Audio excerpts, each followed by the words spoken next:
তাড়াহুড়া কিসে? মা? আমি বার সেই কখন থেকে ডাকতাছি, তুমি শুনতেছো না আমার কথা? খাবার বাইরে রাখছি, খাবা না? আসতাছি রে মা, তোর বাবাই কল দিছে, কল দিয়া বলতেছে চইলা যাইতে। আচ্ছা আমি কি সারা বছর এখানে এসে পড়ে থাকি? কবে আসছিলাম আর এখন আসছি। বাবা যত যাই কিছু বলুক, তোমারে আমি 10 দিনের নিচে ছাড়তেছি না। তোমার 10 দিন থাকতে হবো, তারপরে যাবা। আব্বা কি বলতেছে মা?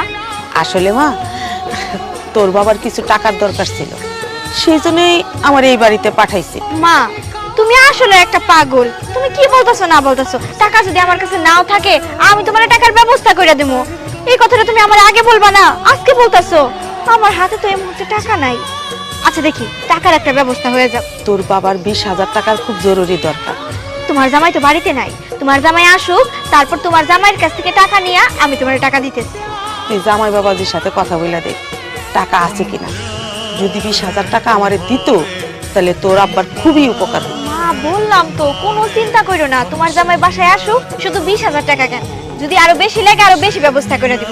এখন চলো ঘরে চলো, খাবার ঠান্ডা হয়ে গেল। ওয়ালাইকুম আসসালাম বাবা। তুমি আইসা পড়ছো, কথাটা এখনই বলি, পরে আবার ভুলে যাবো। বলতেছি তোমার কাছে যদি 20,000 টাকা থাকে দাও না, আব্বার খুব দরকার। 20,000 টাকা এই মুহূর্তে নাই। আচ্ছা সমস্যা নাই, আমি ব্যবস্থা করে দিতে পারবো। কি 20,000 টাকা তোমার পকেটে থাকে না? হ্যাঁ, আমার মা আমার কাছে টাকা চাইছে, আব্বার টাকার দরকার, আর তুমি বলতেছো নাই তোমার কাছে। আর শুন মা, ঝগড়া করিস না, নাই কোত্থেকে দিব, থাক লাগবে না। না মা, নাই বলতে এই মুহূর্তে পকেটে নাই, আছে ঘরে আছে, আর অন্য জায়গায় টাকা পাবো, ব্যবস্থা করে দেবো। তুমি টেনশন করো না আম্মা, চলেন তো ঘরে চলেন, টাকার ব্যবস্থা আমি করে দিতেছি। তুমি ঘরে যাও, আমি আসতেছি। আচ্ছা খাবার বাড়া আছে, খায় নাও যাইয়া। ঠিক আছে। আমার মার যদি টাকার ব্যবস্থা না হয়, আজকে রাত্রে তোমার আমি বোঝামু কত ধানে কত চাল। কি করতেছো? বৌমা ঘরে আছো না? ও বৌমা কই গেল? কি হইছে? ও ঘরে আসিলা? আমি কইতেছি কি, আজকে রান্না বান্না করবো, ঘরে একমুঠ চালও নাই, বাজার সদাইও নাই। তোমার শ্বশুর গেছে আরেক বাড়িতে কামে, আয়সা যদি দেখে ঘরে খাওয়ার নাই, হ্যাঁ অনেক কষ্ট পাইব। তাই কইতেছি কি, তুমি যেহেতু ভাত রান্না, একমুঠ চাইলে আজকে একটু বাড়াইয়ে দিও, তোমার শ্বশুরের লেগে কইরা ভাত দিবা। হ্যাঁ মা, আমি তো পাগল হয়ে গেছি তাই না, যে আপনি করে আমি নিজে রান্না বান্না করে খাওয়ামু। কেন খাওয়ামু? আপনার তো আলাদা হয়ে গেছেন, আমরা আর আপনার কি একসাথে থাকি নাকি যে আমি রান্না করে আপনাকে সবাই ডাইকে নিয়ে খাওয়ামু? বৌমা, এটা তুমি কেমন কথা কইলা? আমরা আলাদা হয়ে গেছি মানে? আলাদা তো আমরা হই নাই, তোমরা আমাকে আলাদা কইরা দিছো। আর একমুঠ ভাতই তো দিতে কইছি, দুনিয়াদারি ধরে তোর দিতে কই নাই। আচ্ছা, এই যে এই বাড়িতে ভাত চাইতে আইছেন, আপনাকে কি লজ্জা করে না? লজ্জা শরম বলতে কোনো কিছু নাই।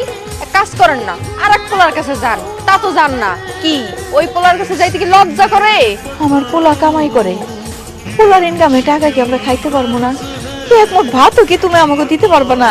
কেন আপনারা কেন ভাত দিতে যাবো? আপনারা কি আমাকে লগে থাকেন নাকি? হ্যাঁ, আর একসাথে রাখতাম। যদি আপনার স্বভাব চরিত্র ভালো হইতো তাইলে আমরা একসাথেই থাকতাম, কিন্তু আপনার তো স্বভাব চরিত্র ভালো না।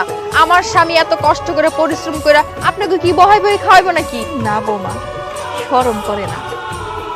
আমগো কপালের দোষ যে তোমাকে মতন সোনার টুকরা বৌমা আমরা ঘরে নিয়ে আইছি। আমাকে পোলা কিন্তু এমন আছিল না। আল্লাহর এমনই কাম দেহ, দুইটা পোলারে বিয়া করণের লগে লগে পোলা দুইটা তোমা গয়া গেল, আপন বাপ মারে পর্যন্ত ভুলা গেল। আর একটা কথা তোমার বলি, আমার পোলা কামাই করে, সেই টাকা পয়সা তো তুমিই খাও, তোমার বাপের বাড়ির লোকজনরে দাও। আমরা কি তোমাকে এনে খাইতাহি? আজকে এখন ভাত চাইছি, এই ভাতের লেগা তুমি আমার এত কথা শুনাইলা? কি করলেন আম্মা? আপনি আমার খাওয়ার খোটা দিলেন, আমি আপনার পোলার সব কামাই খাইয়া ফেলাই? ঠিক আছে, আজকে আপনার পোলার বাড়িতে আসুক, তারপরে এর ব্যবস্থা করতেছি। আর শুনেন, যদি বেশি অভাবে পড়ে থাকেন তাহলে রাস্তায় গিয়ে ভিক্ষা করেন, কাজে দিব। হ, রাস্তায় ভিক্ষা করলেও অনেক ভালো, অনেক শান্তি। তোমাকে মতন বউ যে বাড়িতে আছে, সেই বাড়িতে সুখ শান্তি জীবনেও ফিরাইব না। আরে আমার তো কষ্ট লাগতেছে আমার পোলাটার লেগা, যে পোলাটারে এত কষ্ট করে বড় করলাম, সেই পোলার কপালে এইরকম একটা জঞ্জাল বউ জুটলো কেমনে? আমরাই তো নিয়ে আইছি তাই না? শোনো বৌমা, আমি তোমার খুঁটা দিতে চাই নাই। তুমি আমার পোলার কামাই সব খায়া ফেলাও, তাতে আমার কোনো দুঃখ নাই। তোমার বাড়িতে সব পড়েও থাকি না, কয়টা ভাত ভিক্ষাও চাই না। আজকে চাইছিলাম কারণ আমার ঘরে বাজার সদাই নাই। আর তুমি যে কথা আমারে শোনাই দিলা, এই কথার উপরে যদি তুমি গোস্ত পোলাও দাও না, তাও এই গলা দেয়া নামবো না। আর তোমার শ্বশুর হ্যাঁ এগুলো শুয়েও দেখবো না। ভালো থেকো, আমার পোলার কামাই খাও, শান্তি করে খাও। গেলাম। খাইও আমার পোলার কামাই, তুমিই খাইও। সাদিক খেতে দেখাইতে আর আজকে ও আহুক বাড়িতে, ওর খবর আছে, এর বিচার করব। আর নাইলে এই বাড়ি থেকে আমি নিজেই চলে যাবো। আর মাহি চাচা, আসসালামু আলাইকুম চাচা। আলহামদুলিল্লাহ ভালো আছি, আপনি কেমন আছেন? বাজান মনে হয় অনেকদিন পরে গ্রামে এলে। চাচা, আপনি আর আমার আব্বা তো অনেক ভালো বন্ধু ছিলেন, কিন্তু আমার আব্বাটা আপনার আগেই পৃথিবী ছেড়ে চলে গেল। তার স্বপ্নটা ছিল একটা মাদ্রাসা খুলবে, সেই মাদ্রাসাটা করার জন্যই আমি আসছি। ও বাবা, প্রত্যেকটা সন্তানের তো উচিত তার মা বাবার, হ্যাঁ বাবা, প্রত্যেকটা সন্তানেরই উচিত তার মা বাবার স্বপ্ন পূরণ করা, কিন্তু কয়জনে করে? তো তোমার মতো সন্তান পাওয়া যে কোনো মা বাবার পক্ষে ভাগ্যের ব্যাপার। তো চাচা, আপনার ছেলেবেলের খবর কি? ওদেরকে তো অনেকদিন দেখি না। আমার ছেলেবেলের কথা আর জিজ্ঞেস করে না বাবা, আমি ওকে অনেক কষ্ট করে মানুষ করছি। আমিও তো স্বপ্ন দেখছিলাম যে আমার পোলারা বড় হইলে আমার আর কাজকর্ম করণ লাগবো না, বুড়ো বয়সে একটু আয়েস পাবো। কিন্তু এই তো নিজের চোখে দেখতেছো, মানুষের ক্ষেত কামারে কামলা দিয়া তারপরে নিজের সংসার চালাই। কোনো পোলাই আমার করে বুড়া বুড়িরে ভাত দেয় না, কাপড় দেয় না, আমরা আলাদা থাকি। বলুন কি চাচা, আপনার মতো মানুষে ওরা এভাবে কষ্ট দিচ্ছে? এটা তো ঠিক করে নাই ওরা। বাজান, এই যুগে ঠিক বে ঠিক সবাই যদি চিন্তা করতো, তাহলে আমাকে মতো মানুষগুলো এত কষ্ট পাইতে হইতো না।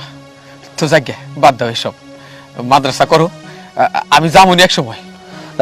চাচা, আপনি এত কষ্ট করতেছেন, আপনি একটা কাজ করলে পারেন, আমার সাথে না হয় শাশুড়ি নিয়ে শহর